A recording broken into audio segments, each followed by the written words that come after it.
science refuses to accept, yet which thousands of people swear to have seen with their own eyes.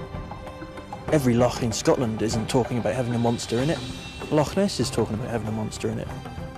As we go in search of history, we'll examine the timeless mysteries surrounding the elusive Loch Ness Monster.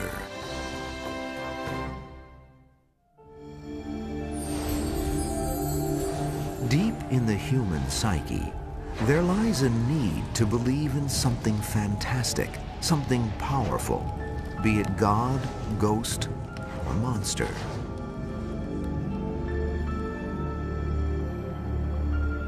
Such enigmas lie at the heart of the Great Glen of Scotland.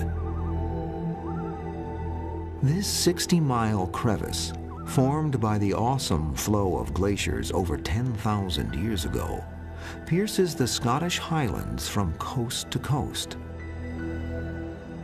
At the center of this ancient glen lies a mysterious body of water 22 miles long and 700 feet deep. It's called Loch Ness.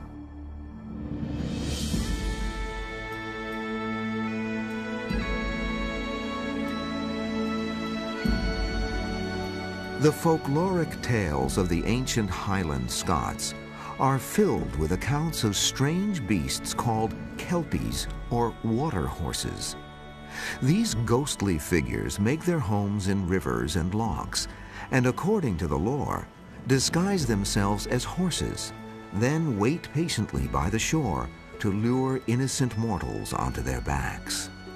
And what then happens is the rider finds himself stuck to the horse, and the horse then plunges into the depths of the loch, taking the unsuspecting traveller with them. The first written record of an actual kelpie sighting dates from 565 AD, when the Christian saint Columba, while trying to convert barbaric Scottish Picts to his religion, is reported to have saved a swimmer in the river Ness from the jaws of such a beast. The blessed man raised his holy hand, saying, "Thou shalt go no further, nor touch the man." Then at the voice of the saint, the monster fled more quickly than if he'd been pulled back with ropes. Personally, I find it interesting that there is a written record of a water monster in, of all rivers, the River Ness at that time. So I'm saying it's interesting, but let's not take it for gospel just because it's written by a saint. Scottish historians from the 18th and 19th centuries also chronicled such intriguing anomalies as waves without wind, fish without fin, and even a floating island in both Loch Ness and Loch Lomond. Then, in 1933, Loch Ness and its monster entered the modern age. On April 14, 1933, Mr. and Mrs. John Mackay were driving home along Highway 98 on the northeast side of the loch. Gazing out of the window, Mrs. Mackay noticed a strange commotion in the water. 52 years later, she vividly recalls the incident. It just rose out of the water, black, wet,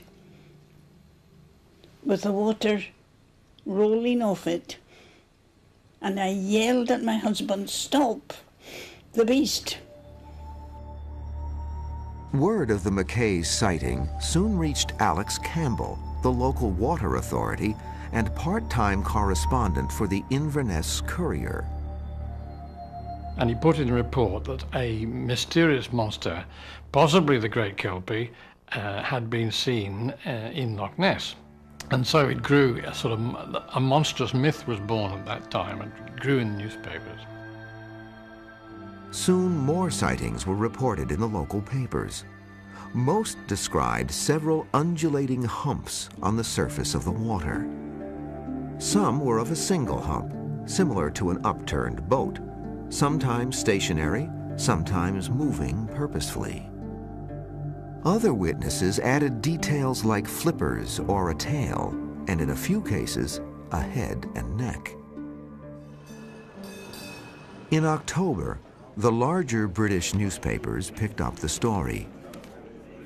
Within weeks, Nessie was a worldwide sensation, offering a welcome distraction from the grim economic and political news of the era, and sparking an international debate on the possible origins of such a beast. A prehistoric creature called the plesiosaur had been offered to explain scores of sea serpent sightings from the 18th and 19th centuries. Could a similar animal have entered Loch Ness from the open sea? Even those who scoffed at the notion of a prehistoric reptile were hard-pressed to suggest anything more plausible.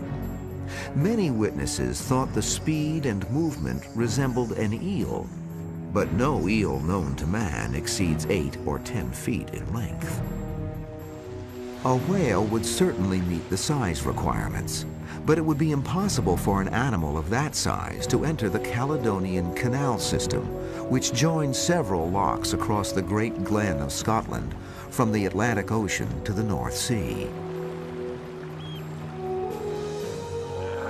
The favored explanation was that a seal had entered the loch and stayed to feed on salmon. But seals are curious animals and not at all shy of humans. The monster seemed just the opposite. There were other, more cynical theories. Rumors spread that the whole business was a deliberate deception perpetrated by locals to boost tourism. Other skeptics thought it was simply a case of mass delusion. They're looking around, where is this monster? All sorts of stimuli can be seen, anomalous objects can be seen on Loch Ness, and of course they are prone to be misinterpreted by those who aren't familiar with them. So there is a strong psychological factor here. People see what they want to see. If it wasn't a trick of the mind or the tourist industry, why were dozens of people claiming to have seen this huge resident of the loch only now after years of virtual silence?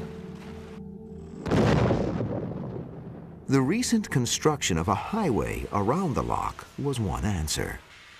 Prior to that, if you drove what little road there was, it was obscured mainly by bushes, trees, and so on, so that very little areas could be observed. Now, if you drive around the loch, you can see into it for most of the distance around the loch, which is of the order of 60 miles. On December 6th, 1933, the first purported photograph of the monster appeared in 2 London newspapers, including the Daily Record. The photographer, a local man, told reporters he was walking lochside when an object of considerable dimensions rose out of the water about 200 yards away. Various popular newspapers of the day offered prizes for a photograph of Nessie, and of course once you offer prizes for something you tend to get it. Within a week, the first motion pictures of something purported to be the monster appeared in British newsreels. Not to be outdone, the Daily Mail announced in December that it had employed big game hunter and movie director Marmaduke Wetherall. The colorful Wetherall's mission was to track the monster to its lair. He's a sort of high-profile sort of character who likes to put himself about, have his name in the newspaper, and the Daily Mail obviously think he's the man to drum up an interesting story for them, which he does very quickly. We saw this great neck emerge from the water, at least about 5 feet, we estimate, above the water, at an angle.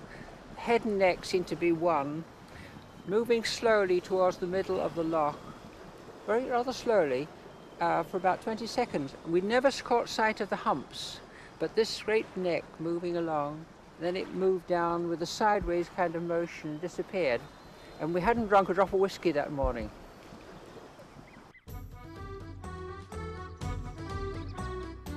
Amidst great pomp and fanfare, big game hunter Marmaduke Wetherall and his entourage descended upon the shores of Loch Ness in December of 1933. It seemed the Daily Mail had chosen the right man to stalk the elusive monster when, within days of his arrival, Wetherall announced his discovery of a mysterious footprint by the water's edge. There are raised eyebrows at the time by the locals because people think, well, this chap's either very lucky or he's very, very good. A plaster cast of the print was sent to the British Museum for analysis just before the long Christmas and New Year holiday. The much publicized discovery brought monster mania to an all-time peak in the Scottish Highlands. The nearby city of Inverness was floodlit for the first time in history. Tourists poured into the area from all over the world, their cars jamming the narrow road circling the loch itself. Then, on January 6th, the bubble suddenly burst. Zoologists at the British Museum announced that Wetherall's vaunted footprint was indistinguishable from the footprint of a young female hippopotamus, and a mounted specimen at that. You see, it's a shriveled up hunting trophy. And we know, of course, Wetherall's got a house full of these things, you know. For many who had been keeping an open mind, this was the last straw and confirmed what was already suspected, that the Loch Ness monster was nonsense drummed up by the newspapers. When the Daily Mail pulled the plug on the expedition, the only one surprised was Wetherall himself. He was piqued by the way he was treated by the Daily Mail. He was somebody who liked to be in the limelight. The Mail didn't even report that the expedition was over. It was one of these things that just, you know, ends with a whimper rather than a bang. The embittered Wetherall retreated for the time being, but it took only a few months for the Daily Mail to return to the hunt. By publishing the photograph destined to become the most famous of all. The surgeon's photo, as it came to be called, was taken by a respected London gynecologist named R.K. Wilson, who, with uncommon reserve, claimed only to have taken a picture of something unusual in the loch. So either that photograph is of a genuine animal, really, on Loch Ness, or it's a hoax. Looking at that photograph, you could not see how anybody could have made a mistake. There is a beautiful classic image of an upraised head and neck. It is the image that everybody has of the Loch Ness Monster. The first head and neck image of the monster, the amazing surgeon's photo, reassured believers worldwide, and even gave the most ardent skeptics a moment of pause. A publicity-shy London gynecologist had brought Nessie back to life. But on the other side of the North Sea, there was a very real monster on the rise, a man named Adolf Hitler. During World War II, tourist travel on the Loch was restricted, but locals and Allied personnel stationed there continued to report sightings, logging in 11 specific occurrences during 1941 alone. In 1943, Lieutenant Commander Russell Flint was motoring a boat full of British soldiers through Loch Ness when he had a close encounter with the monster. It was a gorgeous sunny day. We were heading south from Inverness when there was the most terrific jolt. Everybody was knocked back. And then we looked forward, and there it was, a very large animal form which disappeared in a flurry of water. It was definitely a living creature, certainly not debris or anything like that. Commander Flint duly reported the incident to Admiralty headquarters. Regret to inform your lordships, damage to the starboard bow following collision with the Loch Ness Monster. Life around the loch returned to normal after the war. In 1952, Ronald McIntosh was traveling with his family on the north side of the loch, heading toward Inverness. I just happened to look and saw this huge commotion in the loch. So we stopped the car, got out, and this huge object, the size I would describe of a bus, flipped over, just absolutely flipped over in the middle of the loch. And that's all I actually saw, but I definitely saw an object. It was definitely something, whatever you like to call it. I obviously would call it the monster. The public was primed for Nessie's return when in 1952 a live coelacanth was captured off the coast of Madagascar. If this living dinosaur, presumed extinct for 2 million years, could elude science, why should there not be others? In 1960, legitimate science finally took up the challenge. A joint expedition of Cambridge and Oxford universities came to Loch Ness armed with echo-sounding gear. This expedition succeeded in determining that the loch could support a group of large predators. That same year, Tim Dinsdale, a British aerospace engineer obsessed with the mystery, decided to launch his own one-man expedition. On April 23rd, his 6th day on the loch, Dinsdale's 16mm motion picture camera captured a large triangular-shaped hump as it moved across the loch. Would this piece of celluloid finally provide the definitive evidence for which monster hunters had been waiting since 1933? Right in the centre of the bay, between this headland where the castle and the far one, was this large lump. It looked very much like a boat that had turned upside down. I glanced at it a couple of times and thought, what's that? And then I thought, oh, it's Nessie. About time I saw it. I've been living here a year. In April of 1960, British aerospace engineer Tim Dinsdale became an overnight media sensation when he released to the world 16mm film of what he believed to be the Loch Ness Monster. These few feet of celluloid re-energized the growing community of Nessie believers. When JARIC, the Photographic Analysis Unit of the Royal Air Force, concluded that the Dinsdale hump was indeed an animate object, measuring over 12 feet long and 3 feet high, many argued that the long-awaited photographic proof of the monster was finally in hand. Still, the critics wouldn't be silenced. Some insisted that the JARIC analysis was flawed and that Dinsdale actually filmed a small fishing skiff. It was known that the farmer actually crossed Loch Ness with a outboard motor in a dinghy at about that time. But of course Dinsdale was looking for a monster. He spent 10 days or so looking for it, and what he saw eventually was convincing to him that it was the monster he sought. I challenge anyone to look at a good print of the Dinsdale film and conclude that what he's filming there and what you're seeing is a boat. Despite the controversy, Tim Dinsdale was to become the Pied Piper of a new generation of monster hunters.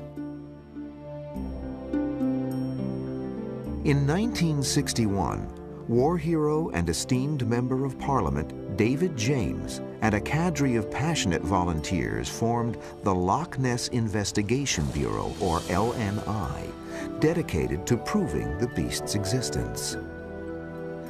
It was a generation of protest.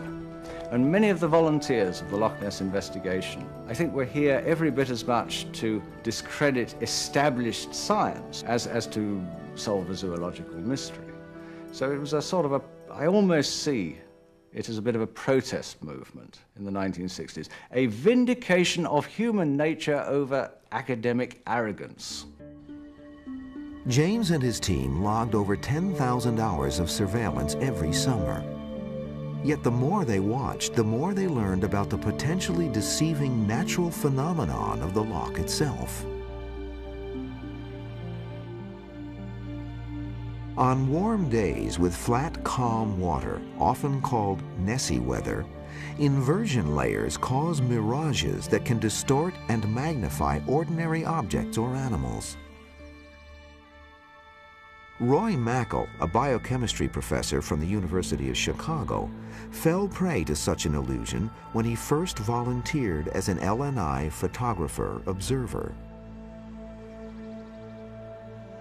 I thought, finally, I'm seeing the animal, and I'm getting it on film. It's a head neck. And to my chagrin, in due course, the animal surfaced, head neck popped up, its body showed, and it flapped off into the sky. So it was a fishing cormorant. So immediately I realized that, especially if there had been a mirage effect, this could be a typical head neck sighting.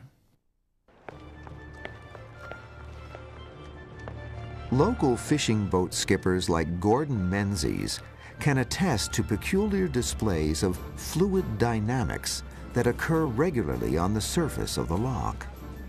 If you've got a set of wakes coming this way and you cut across it, as the two of them are moving across each other, so the tops are flipping, so it looks as if there's actually something alive on the surface. The new evidence led LNI researchers to conclude that a majority of the sightings in the 1930s were probably just honest mistakes. And so the more experienced you become of the water conditions of Loch Ness, the less Loch Ness monsters you see. In 1967, Roy Mackal himself took over as the director of the Loch Ness Investigation Bureau. Mackal was determined to attack the problem with sound, scientific methods. Drawing on eyewitness data and his own experience as a biochemist, he created a menagerie of hypothetical monsters based on major animal groups.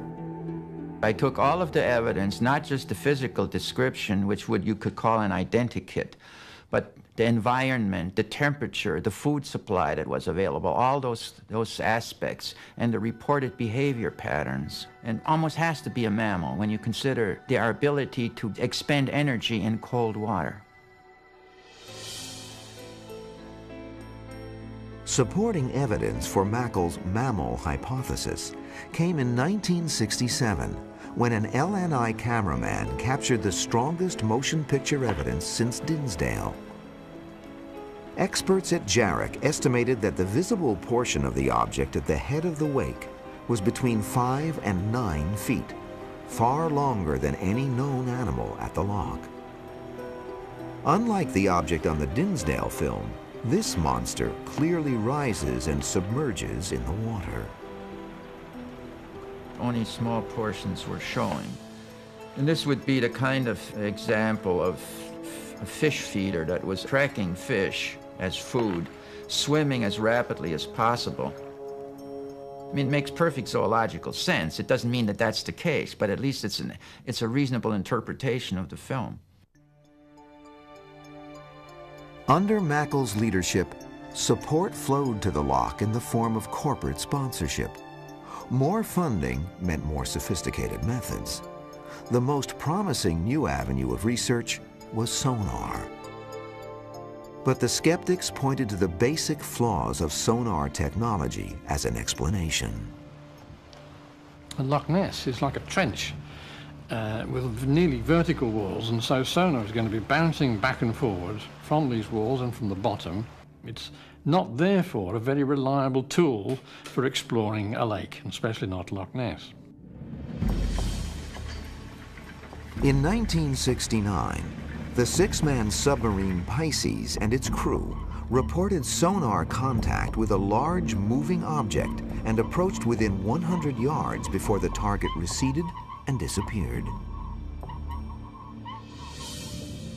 In the end, the peat-stained water of Loch Ness proved a formidable enemy, limiting visibility, even with strong lights, to just a few yards.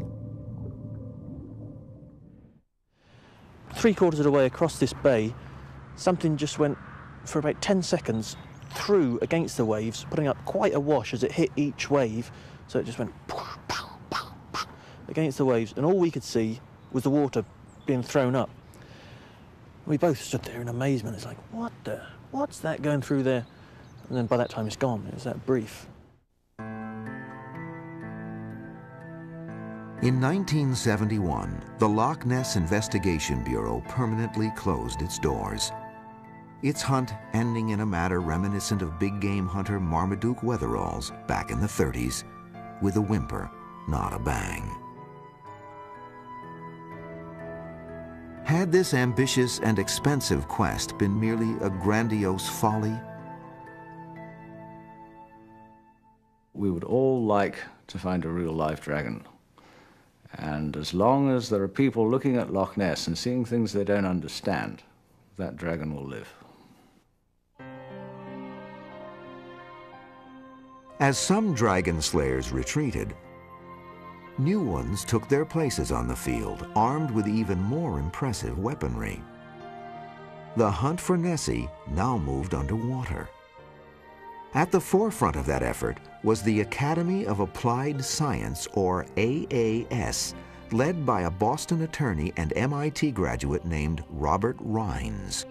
And he brought time-lapse cameras, flash cameras, to Loch Ness and moored them, firing the strobe light into the dark. An underwater ambush, if you like. The AAS designed an ingenious method for taking a snapshot of the Loch Ness monster. A stroboscopic camera rig and floodlight positioned underwater would alert the team to anything passing through its beam. For 2 years, Rines and his AAS colleagues waited as their camera hung suspended in the murky depths. Then, early one August morning in 1972, a wide swipe of ink appeared suddenly on the Echo Trace printer. Something very large was moving through the sonar beam.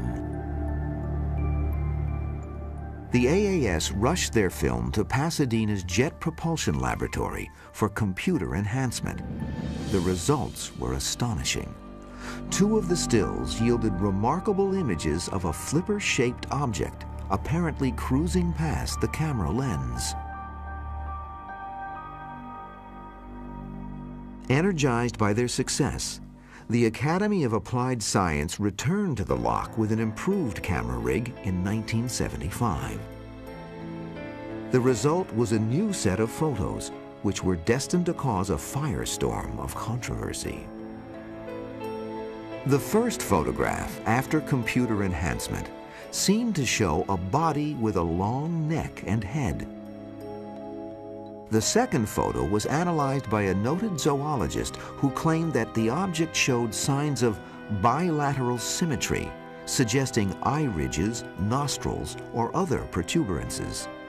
Could this grotesque shape, this gargoyle head, be the first close-up of the face of the Loch Ness monster? Former LNI head Roy Mackal was not convinced and warned his colleagues that jumping to premature conclusions could jeopardize the credibility of the entire hunt. I think enthusiasm got ahead of the game a little bit, and some of the things that were photographed turned out to be mistakes. I said, this cannot have anything to do with any of these animals in Loch Ness.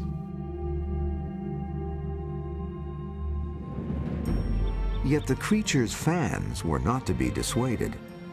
That very same year, nearly 200 scientists, reporters, and members of Parliament gathered at the House of Commons to hear Robert Rines, Mackal, and others present their evidence.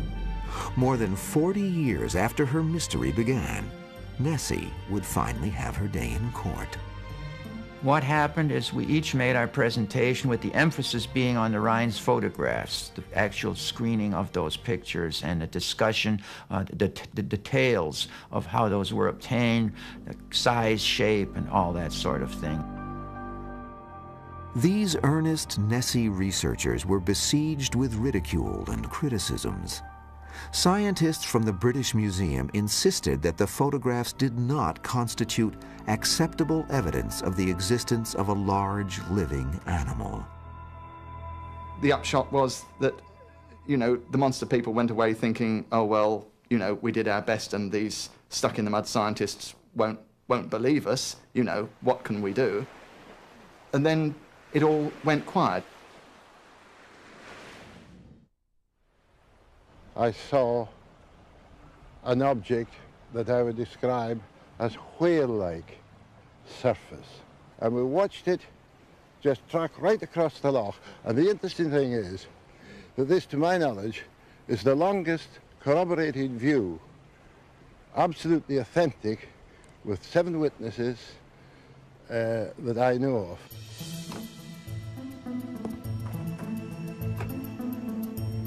Over the years, a long list of hoaxers and opportunists have capitalized on the Nessie legend, with faked photographs and film that commanded big money from tabloids and tourists.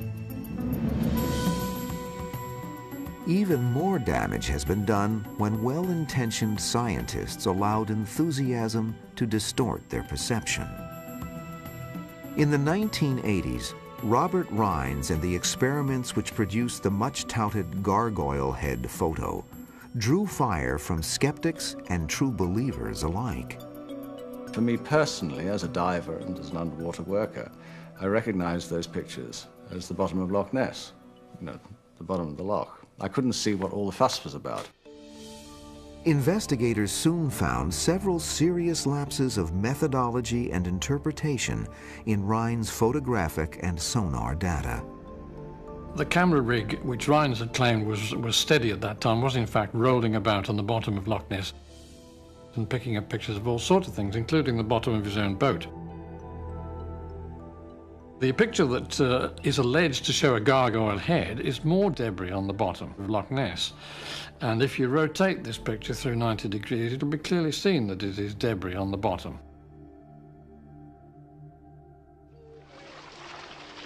A few years later, a diver explored the site and discovered a tree stump on the loch floor bearing a strong resemblance to the infamous gargoyle head, right down to its bilateral symmetry.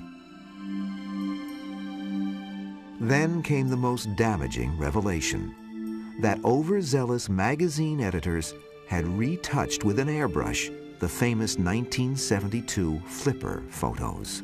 Now, for that to happen at all is all wrong. If it happened just in a newspaper or magazine, that would be something. But when it's getting into sort of textbooks on the subject, I can't believe that Bob Rines or somebody at the Academy couldn't say, well, look, you've got the wrong image there. This is a very serious negative effect, because once these are the more discredited evidence you have, the more people are inclined to reject everything.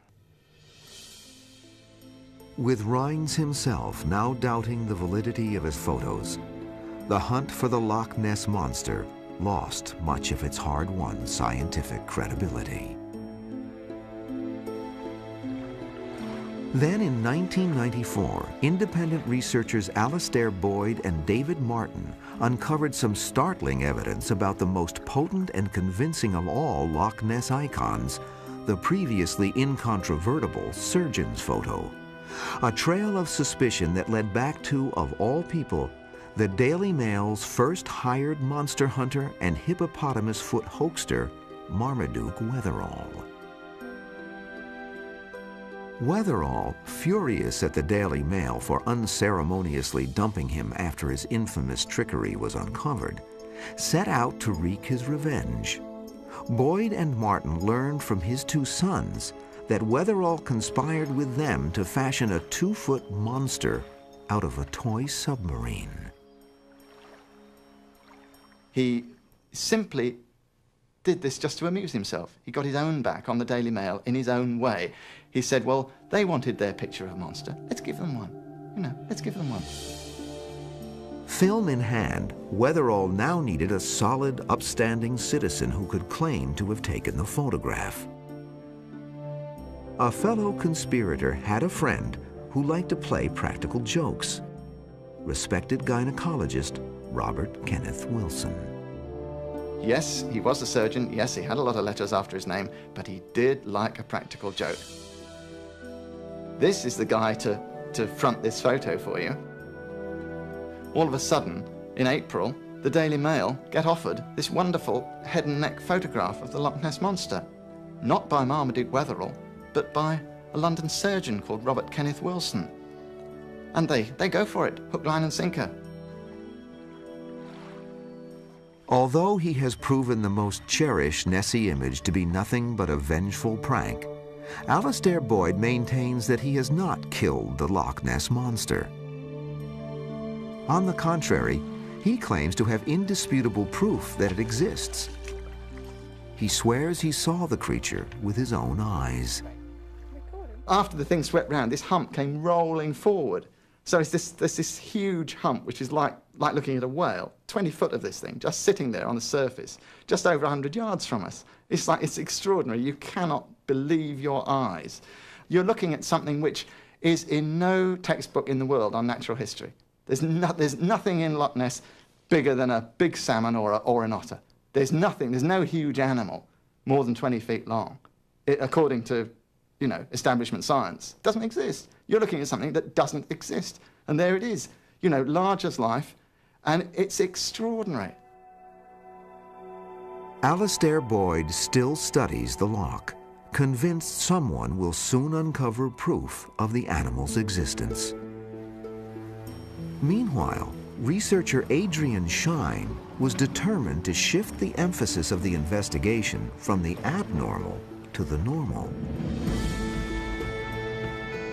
The first step in Shine's effort to legitimize Loch Ness research was Operation Deep Scan, a line of 19 powerboats equipped with echo sounders which moved like a minesweep operation down the entire 22-mile length of the loch.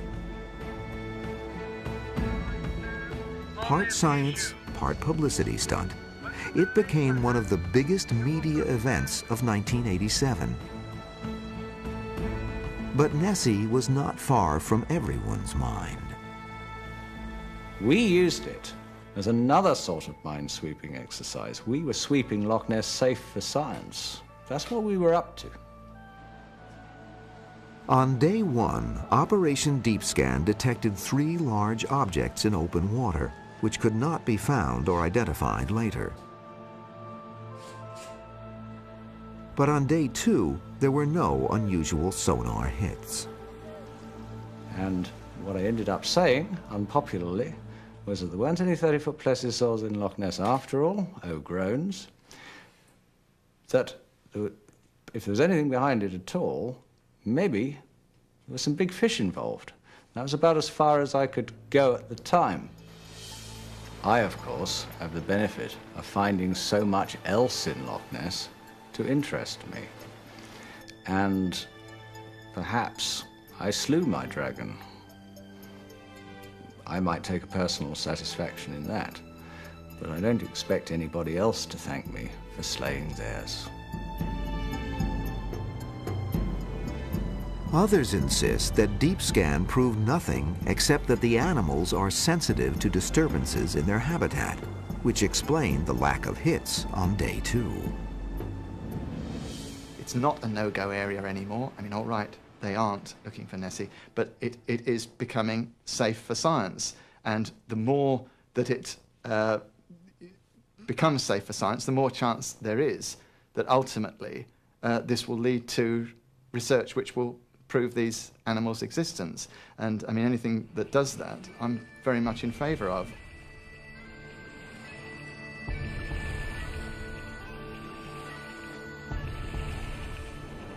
The awe-inspiring beauty of Loch Ness attracts more visitors today than at any time in its history. And one thing hasn't changed since the Nessie heyday of the 1930s: the lure of an encounter with the unknown. People come to this mystical spot hoping to glimpse the Loch Ness Monster. And every year, a few more do. No idea what it was. It was certainly a living creature of some description, But what it was, your guess is as good as mine. We like to think it was the monster. I get no thanks for telling this to anybody. I don't make any profit, nothing like that. It's just I'm just telling the fact of what I actually saw. From the evidential value, I have the satisfaction of giving you date, time and place. And with 7 other witnesses, now in a court of law, I would get the impeachment of the President of the United States on that evidence. That's what keeps me fascinated. There's something big here. I want to be involved in finding out what it is. For many, the mystery of the Loch Ness Monster remains intact. And maybe that's how it should stay.